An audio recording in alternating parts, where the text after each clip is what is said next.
It's the Brad Field Weather Podcast, underwritten by McAllen Construction. McAllen Construction, from the first dig to the last nail, and by Action Carpet and Floor Covering of Simsbury, a family-run business there for you. I am Dan Lavallo. He is meteorologist Brad Field. We are putting this podcast together on Friday, February the 6th. And I'll tell you what, we are in for some winter weather, Brad, but just a brief review because 48 years ago we had some winter weather around here. The blizzard of 78, Dan, where were you? Blizzard of 78, I was in Torrington, yes, and I'll never forget it because I dug out like everybody else for it seemed a long time. Dan, I was in Bedford, Massachusetts. I was a senior in college at Lowell Technological Institute, but I was in Bedford, Massachusetts because that's where Weather Services Corporation is. And I was an intern there at the time, and I was trapped there during the blizzard of 78 for 4 days. But it was a means to an end, Dan. It got me my first job.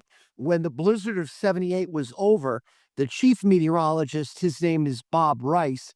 Bob said to me, "Brad, what are you doing when you graduate in May?" And I said, "Geez, Bob, I don't know. I have to get my resume out there and start looking." He goes, "No, you don't. You're working for me." And so I graduated, I think it was like May 12th, 1978. May 13th, 1978, I started working at Weather Services Corporation. So the blizzard of 78 got me my first job. Well, how about that? Meanwhile, here we are in 2026, and we thought our winter was cold, but apparently we haven't experienced anything yet. What's going on? Yeah, and it's crazy. It's crazy. So far, for the first 5 days of February, we are averaging 10 degrees below normal per day.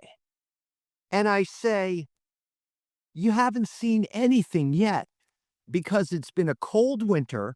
We had 1 0-degree morning in January. We had 3 below zero mornings in January. We've had 1 so far in February. These readings from Bradley International Airport, I know a lot of the rural locations have had more than that, but we are going sub-zero Saturday night, Sunday, Monday, and likely Tuesday. So we've got several days of below zero coming. My former coworker, Tyler Jankowski, is up in Burlington, Vermont, and Tyler reports for the first time since 2019, Lake Champlain is going to freeze across completely. So we've got that going on. We've got the extreme cold. We've got snow, Dan. We had 9 inches of snow in the month of December, 27 inches of snow in the month of January, and now we've got snow coming tomorrow. So we'll say from about midnight tonight through about noon tomorrow, which would be Saturday, February 7th, which is my younger son Connor's birthday, and it always seems to snow on his birthday. So we've got snow coming then, and we've got another storm system coming in the Tuesday night and Wednesday timeframe, Dan. So obviously, lots to talk about. You know, I want to give you just an aside about Lake Champlain because we have family members who live near the Canadian border right on the lake, and that ice is so thick right now. There are fishermen out there who have put their trailers on the lake, and much like you see in the movies, they're fishing right on the lake from their trailers. It's incredible how thick the ice is on the lake. Yeah, Dan, and I go across the bridge almost every day from East Windsor into Windsor Locks when I'm on my way to Granby, and the river's completely frozen across. Now, I'm sure there are places where the river is running and more, the current is running strongly and everything, that it still is. But in places where the flow relaxes, it's frozen across. And I mean, the ice is going to keep getting thicker and thicker and thicker as we go through the next several days. Okay, so we're going to get this storm. Is it a clipper? Is that what we're getting? Yeah, Dan, the storm is coming out of the Great Lakes region, and what the quote storm really is it's the leading boundary of another Arctic cold shot. So this we can time out the boundary, and we will do that in the on the weather map segment. But there's something that I want to discuss here that you and I were talking about prior to going on the air, something called a Norland trough. Now, the Norland trough is an inverted trough, and it was discovered or I don't know, the discovered is probably not the correct word. It was studied by two meteorologists named Steve Nogueira and Weir Lundstedt in the early 1990s. And essentially what this phenomenon is where you need upward motion to get precipitation, Dan. One way you can get upward motion is converging winds. So, in other words, you have a wind coming this way and a wind coming this way. And when they hit each other, they obviously can't go down because the ground is there. So the wind goes up and that creates upward motion. And along this Norland trough where this sets up, in advance of the Arctic boundary coming tomorrow, there could be an area of enhanced snow. So what we're thinking is um, everybody gets 1 to 3 inches of snow across the state of Connecticut from about midnight tonight, which would be midnight Saturday, February 7th, going to about lunchtime on Saturday, February 7th. Everyone gets 1 to 3 inches of snow. But there's a few complicating factors here. That Norland trough. Now, all the modeling and now we're in the close range where there's a lot of high resolution modeling, Dan, and most of them have that Norland trough set up somewhere in eastern Connecticut. I would favor the I-395 corridor, so places you're going up through the eastern third of Connecticut on up toward the Massachusetts border. Places like Killingly and Pomfret, for example, they could pop a 6-inch accumulation with this thing. Now, I told my plow service this morning that I thought for East Windsor, 2 to 3 inches is a 75% bet. But 6 inches is not out of the realm of possibility because I think that Norland trough is going to set up just to our east, like maybe 20 to 25 miles out to the east, out toward Yukon, and like I said, up into the northeast quiet corner of Connecticut. But if somehow that tail of that Norland trough is a little bit shifted further west, we could end up with much more snow as well. So I'm saying a 1 to 3 inch event for the state with that possibility of 3 to 6 inches wherever the Norland trough sets up. And the other thing you got to consider, Dan, when an Arctic boundary is coming through are snow squalls. I always say they're analogous to a summer thunderstorm where, let's just pick a town. You're in Simsbury and you see a dark cloud go by to the north. But meanwhile, the roads are washing out up in Granby with, heavy, heavy rain. So we've got the three things going on: 1 to 3 inches of snow coming for the state, but whoever gets a snow squall could get locally more. And whoever is sitting under this Norland trough could be getting more. Now, when all of this goes by at noontime on Saturday, Dan, the wind is going to start to crank. I would not be surprised if someone in Connecticut gusts to 50 miles per hour. Now, when the Arctic air comes in, I told you it's the coldest of the year. I'm going to tell you a thermometer reading here, Dan. 8 below to 2 above for tomorrow night. And you might say, well, Brad, at my house, it was colder than that. What? The thing is with this time, with the 8 below to 2 above, there is a whole lot of wind and strong wind too, Dan, gusting between 25 and 50 miles per hour tomorrow night and first thing Sunday morning. Let's pray to God that there are not power outages associated with that, because the temperature is going to be so severely cold. 8 below to 2 above again on the thermometer, but the wind chill, Dan, 20 to as much as 40 below zero Saturday night and Sunday morning. So a very serious situation setting up in terms of cold. We have an extreme cold weather warning that goes into effect for Connecticut from, I believe it's 6 p.m. tomorrow evening, which is Saturday evening, um, February 7th, and it goes through, I think, mid-morning Sunday morning, which is February 8th. Wow, it's just incredible. And I mean, we haven't seen the likes of this, and I cannot recall. How about you? No, I really can't recall, Dan. I mean, we did on the last podcast review the climatology. We were about a half a degree below average per day in the month of November. We were about 4.5 degrees below average per day in the month of December. I'm sorry, December. The month of January, we were about 3 degrees below average per day. But Dan, that takes into account the January thaw, which occurred that second week of January. If you take that thaw out of the equation, we would have been way below average again in the month of January.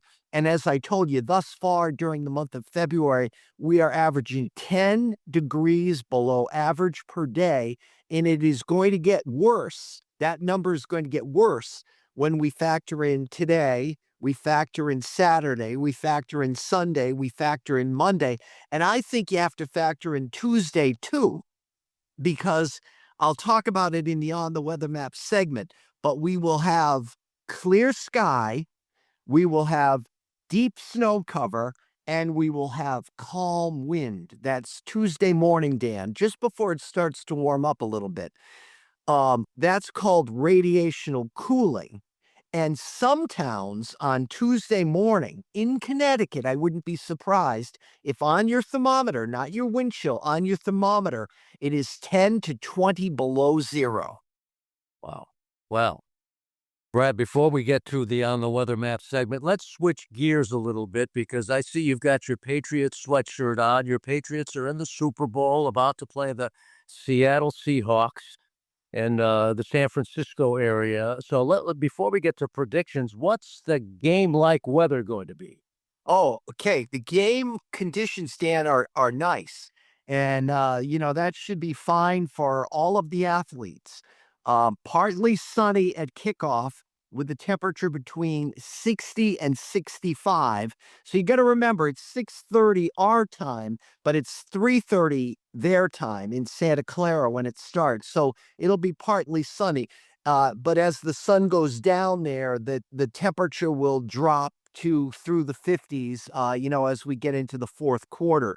But certainly, what the Patriots have been playing in lately, this is going to seem like tropical conditions.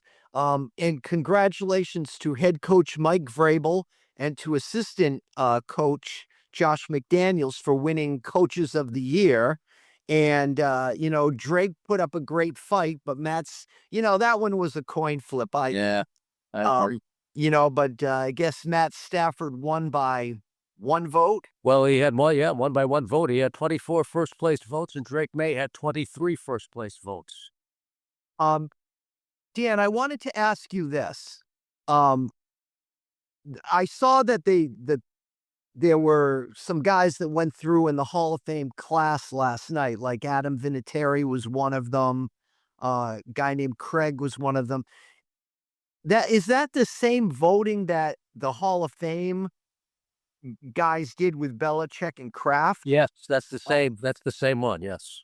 And the sense was, by the way, that because players, you mentioned Roger Craig, who played mostly with San Francisco and then with Minnesota a bit, that some of these players would probably not be on the ballot after this year.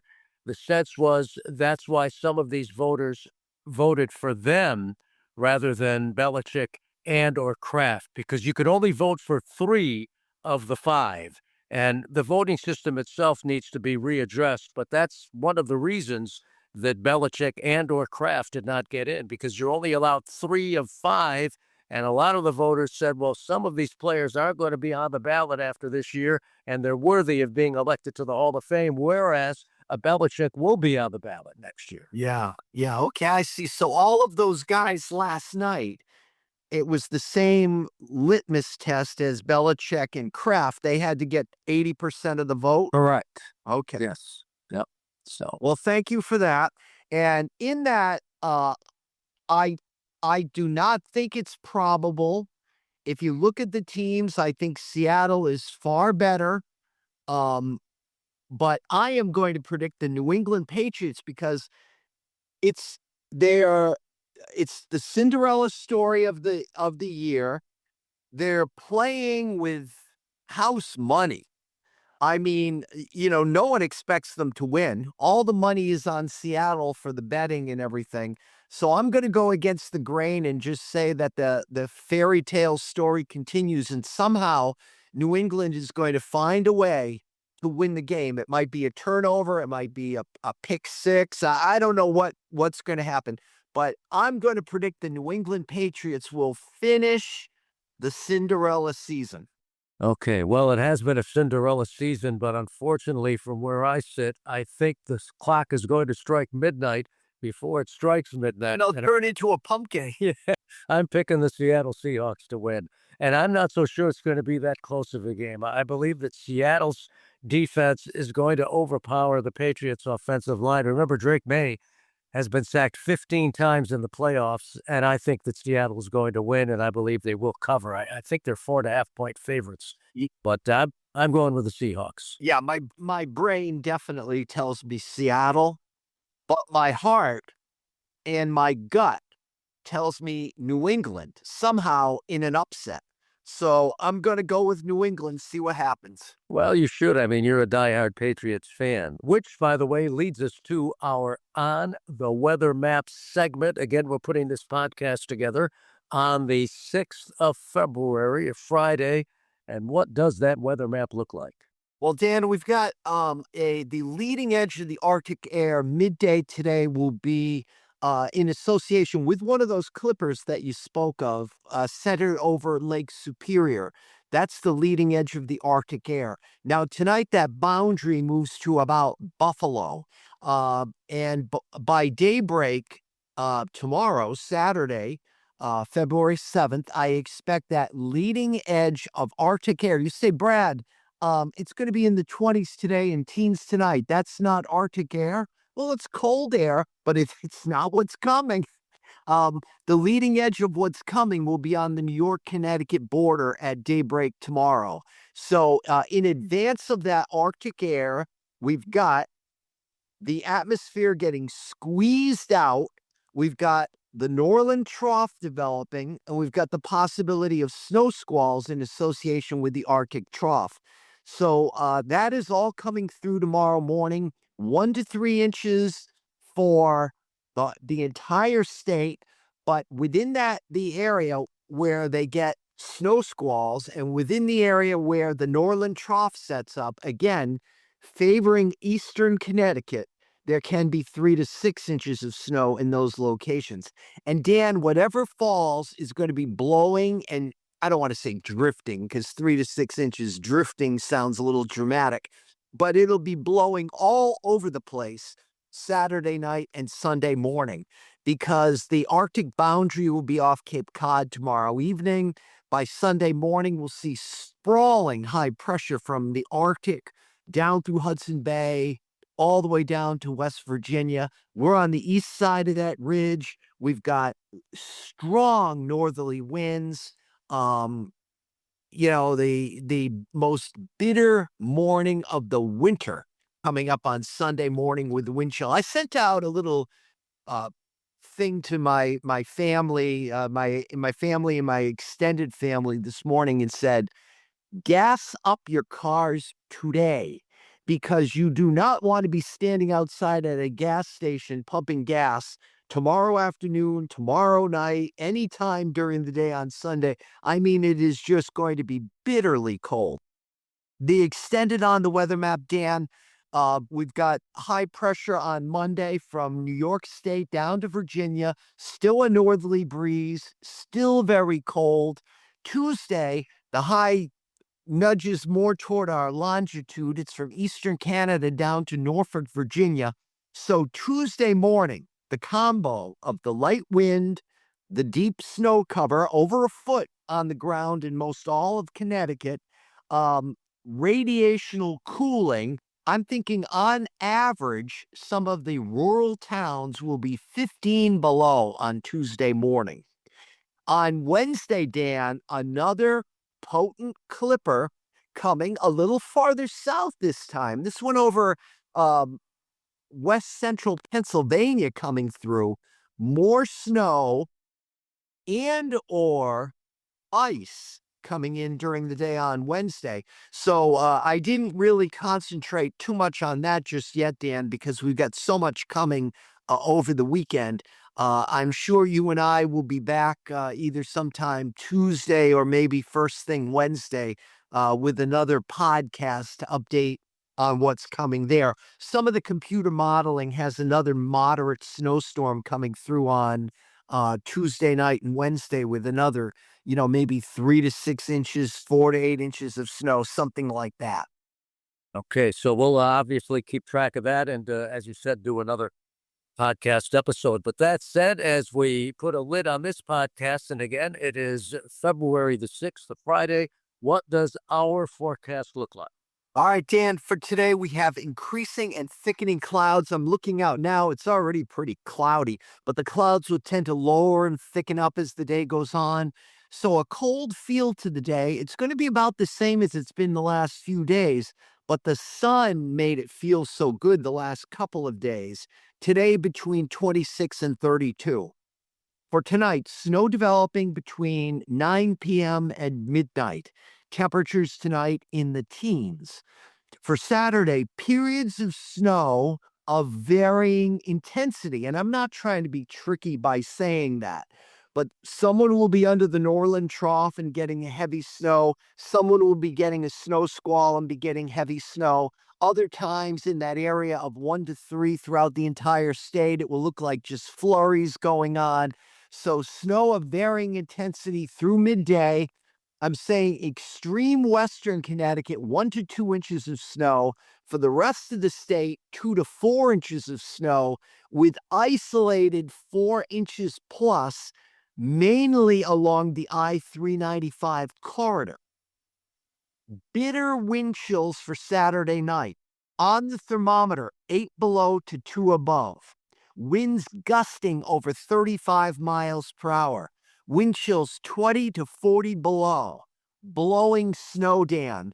The proverbial not fit for man nor beast outside. Please do not leave your dog out or your pets out long in this kind of weather. I mean, this is serious cold. Sunday, sunny, windy, and cold. While we're all sitting down in front of the warm fire, watching the pregame for the Super Bowl, whatever, despite the sun being out on Sunday, Dan, the highest temperature will be 10 to 15 degrees on the thermometer. Below zero again on Sunday night. Monday, sunny, 18 to 24. Tuesday, sunny. It'll feel tropical after those morning lows below zero, going up to 26 to 32 during the afternoon. And then Wednesday, snow or snow turning to an icy mix. And we will have more on that probably on Tuesday. All right, my friend. Well, good luck to your Patriots and to you and Sandy and our audience. Be well and stay safe.